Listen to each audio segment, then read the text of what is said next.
Joyce me ni mo se nebo.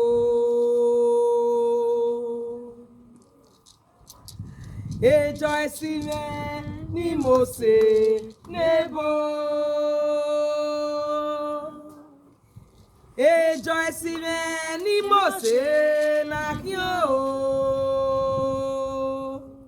A onogewe egigo a. Igwe Joyce me ni mo se nebo. Joyce me ni mo se nebo. Joyce me ni mo se na kyo. A onogewe egigo a.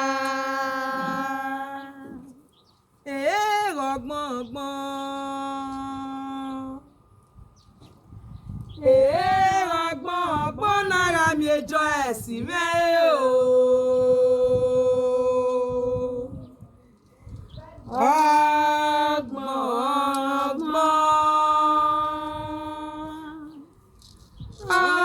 Ọgbọ́n o na mi we.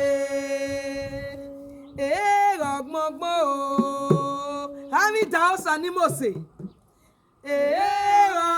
Ọgbọ́n nára mi Joyce me o. Queen Enibokun one of Shege Nation. Ọgbọ́n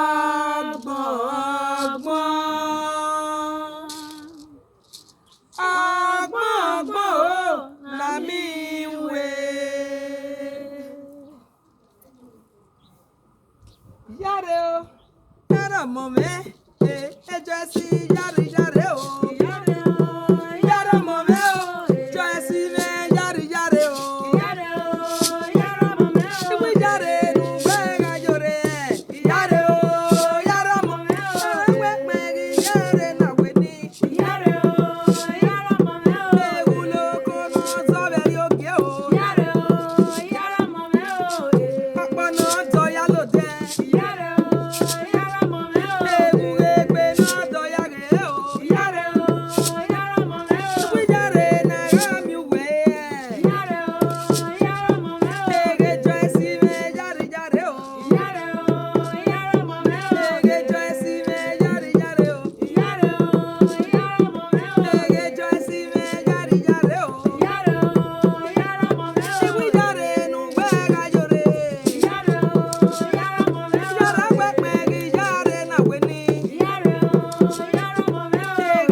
No yo titi yagbe powder.